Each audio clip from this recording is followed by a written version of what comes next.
All right, hello listeners, and welcome to PWGC's Environmental Echo. I am your host of this podcast, Paul Boyce, the CEO and president of PWGC Consulting. And today, as always, we're bringing you guys another outstanding and interesting guest that's right here from Long Island, with some the hot topics that we're going to cover are usually related to the environment and energy and those sort of things. And boy, have we brought a good topic and a good speaker today too. That would be Carrie Meek Gallagher. I just want to welcome her to the show. But before we get started, I just also want to mention best way to get a hold of us. If there's any listeners or viewers out there that want to reach us, that would be through our website. That's www.pwgrocer.com/podcast. If you guys have questions, thoughts, ideas you want to share with us, or potential topics or speakers, feel free to reach out. We got a great marketing department, and they'll get right back to you. So we appreciate that. So on with the show today. I want to welcome Carrie Meek Gallagher to the Environmental Echo. She is our guest, and she is currently the director of the Long Island office of the New York State Department of Public Service, which, if our listeners don't know, we're going to tell you what that means and what they do, and it's important, so pay attention. As I said, she's the director of that, which we can call DPS, but Department of Public Service, and they are charged with ensuring access to safe and reliable utility services for all New Yorkers. All right. These utilities include electric, steam, gas, telecommunications, and something that's near and dear to my heart, water, of course, all while protecting the environment. And that is no small task, especially here on Long Island. As we know, we got a lovely population here. Some pockets it's pretty dense. Some pockets it gets a little less than suburban in some areas, but it's all part of the game here. So, Carrie, you came from your current post after holding an impressive array of government positions, and I've met you over the years in some of these roles. And these have included serving as a acting deputy secretary to the governor for energy and environment, the Region 1 director of New York State's Department of Environmental Conservation, chief sustainability officer for the Suffolk County Water Authority, and commissioner of Suffolk County's Department of Environment and Energy, just to name a few. Quite impressive. We're glad to have you here today. So, Carrie, welcome to the show. Thank you so much for having me, Paul. It's great to see you again, and I'm glad that you've been doing this podcast. I was able to catch a few episodes, and I'm very impressed with the topics that are being covered. So I feel honored to be one of your guests. Well, we're honored to have you, for sure. So let's just get started and get right into what we want to hear from you about.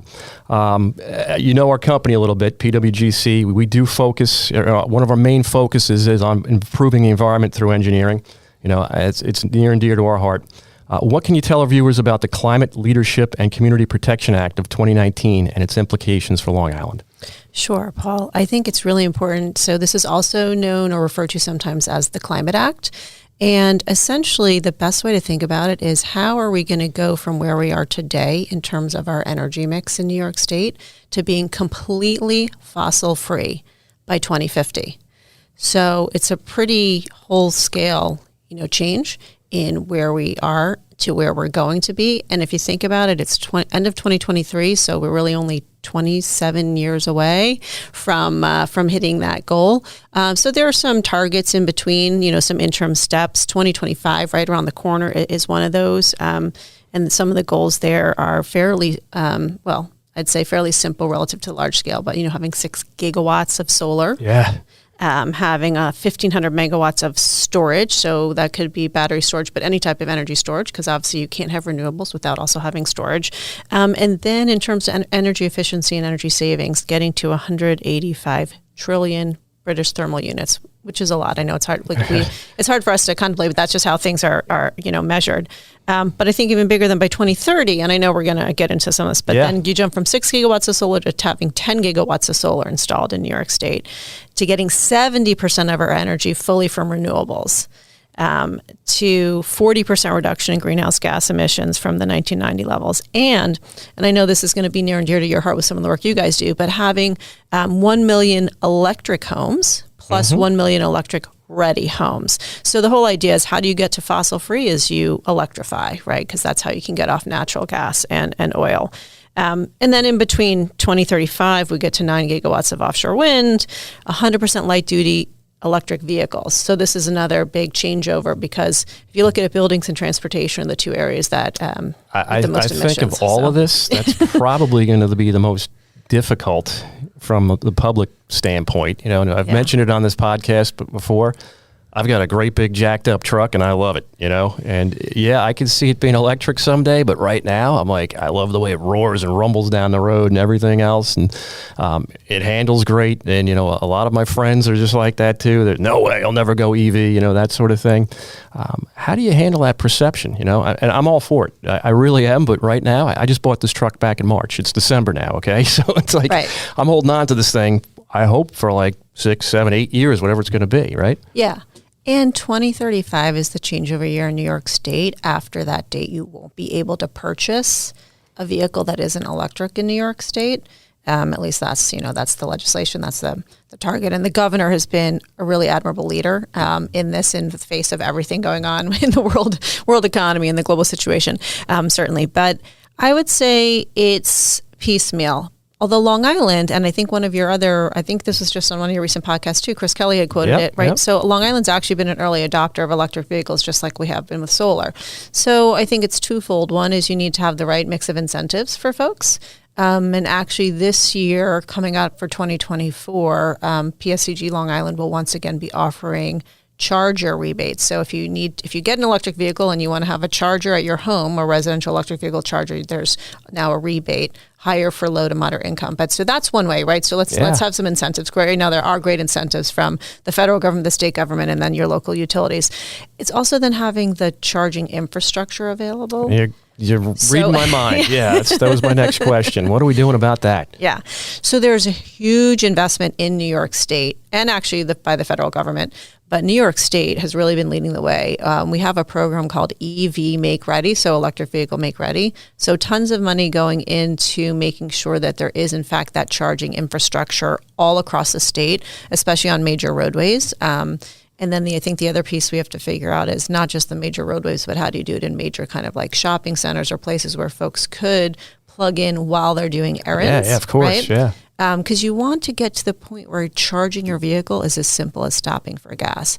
You don't want to, you hit it. Like the people I've spoken to, friends, family, they're all like, well, it's not just that. It's how fast it charges, how long it holds the charge, how far it can go. They can be temperature sensitive to heat and cold, to the life of the battery. And then what do you do with the batteries when it's done? Maybe the car only gets 100,000 miles on it, as opposed to my truck engine, which may get 200 plus if I'm lucky, sort of thing. Yeah. And so right now, the infrastructure they've been focusing on has been a lot for like passenger vehicles, light duty. What we're also investing in New York State is plans and research and development essentially for medium duty and also for fleets, because that's going to be how you get people to believe that you can have your big trucks be electric. And yeah. So I have to say my kids, so we have two plug-in hybrid EVs. So we're in the, because I still have to drive them back and forth to college and stuff, we needed the range. Yeah. And the infrastructure is not always there. But they love, and my husband has become a convert too, they love driving the EVs because they're so much smoother. The pickup is great. All the features are great. So they've really just experiencing it. I think that's just another factor. If people have a good experience driving an EV or a friend's EV, they become a convert. I mean, you mentioned the funny thing is the hybrid, first time I drove one of those, it was a rental car. I think it was in Albuquerque, New Mexico. I'm leaving the airport. I get in the car, turn it on. I don't hear anything, and I didn't realize they had given me a hybrid. So I do it like 3-4 times. I'm like, what am I doing wrong here? Is this car defective? And then I see it says hybrid. I said, okay. So I start to go, and the thing goes, and like you just said, it was amazing. It was the funniest thing. I was frustrated at first, but I agree with the smoothness of the ride, the acceleration, the deceleration. It's really, I don't want to say it's an upgrade over my truck, but it really was nice, and I think I could get used to it pretty quick. Yeah, and they are getting better with larger vehicles. I haven't, I can't speak to the trucks per se yet, but I do know that a lot of the automakers with larger, SUVs, they're getting a lot better with the optionality for EVs as well. And well, we're seeing it, the Ford Lightning is coming out, and Chevy and the Ram, everybody's, getting into the game. And, that's still probably the top 3 selling vehicles in the United States, like the F-150, the Silverado, and the Ram 1500, So it's, we can get that market squared away and, make me a convert, Yeah. we'll be in good shape, I think. Yes. Or at least on our way to be in good shape. Yes. And, this is going to take a while, right? It's not an overnight transition. So back to Long Island, we mentioned that what you called the Climate Act. What are the real implications for, this pile of sand we all live on here in the middle of the Atlantic? Yeah. So I'd say there's a couple of key implications. One, of course, why are we doing this? It's for resiliency, right? Big picture. So if you live on a place like Long Island, just this weekend, we experienced it again, right? We get battered by these storms, there's erosion. So obviously transitioning to fossil free is going to help us be more resilient. Part of that is like Long Island is actually doing really well in terms of transitioning to the clean energy future and meeting those targets. So like those 2025 targets, we've already exceeded our solar target for Long Island. We're at 137% of the target. We've already installed over 1,000 megawatts of solar on the island. So we're doing really well there. Heat pumps, which I know is near and dear to your heart. That's been a reoccurring theme on the podcast here. Yeah, but we're doing now, a lot of these are air source heat pumps instead of geothermal, just because, again, there's lots of logistical and operational factors that go into it. But 91% of the target's been met. So the goal was 30,000 installs by 2025, and we've already got over 27,000 heat pumps installed on Long Island. And that's, accounting for both parts. Energy efficiency, we're at 67% of our target being met, so that's how much we're saving.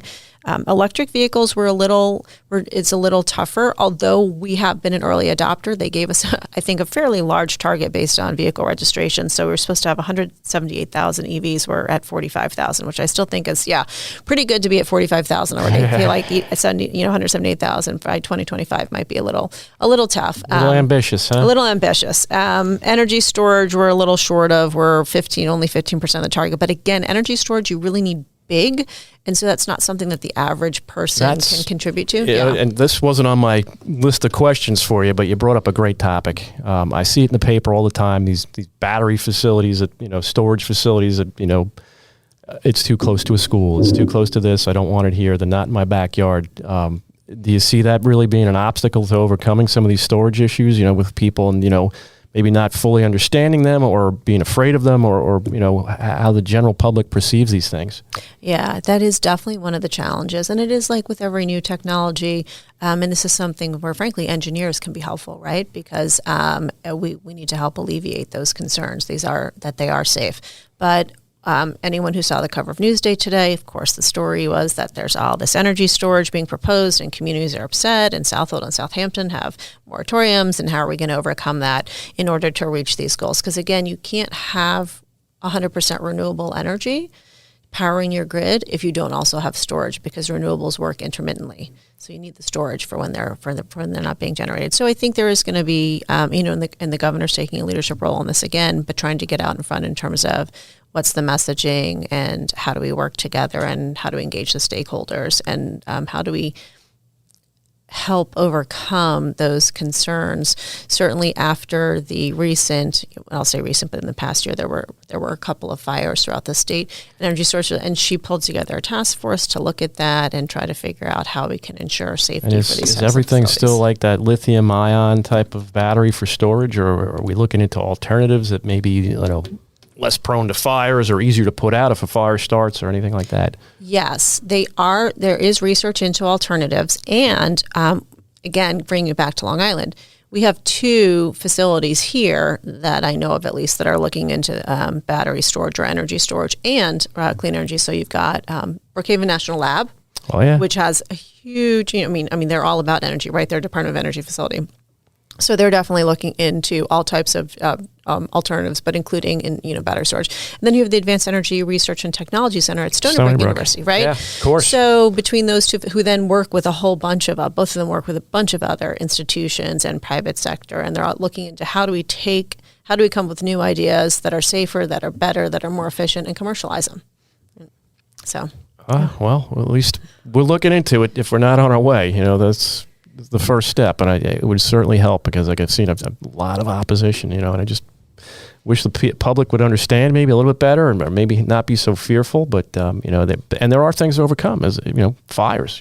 Right. When a car battery goes on fire, it's not like putting out a gasoline engine fire. The fire department has to know what they're dealing with, and it takes a lot more water and things like that. So it's there is some understandable issues there that need to be overcome. All right, folks, thanks for listening. This is the Environmental Echo. I'm your host, Paul Boyce, CEO and president of PW Grosser. I want to thank you for listening. This is the first part of a 2-part podcast series with Carrie Meek Gallagher, the director of the Department of Services here on Long Island, and we were covering topics of the environment and energy, and we'll be picking that up where we left off with her on the next episode.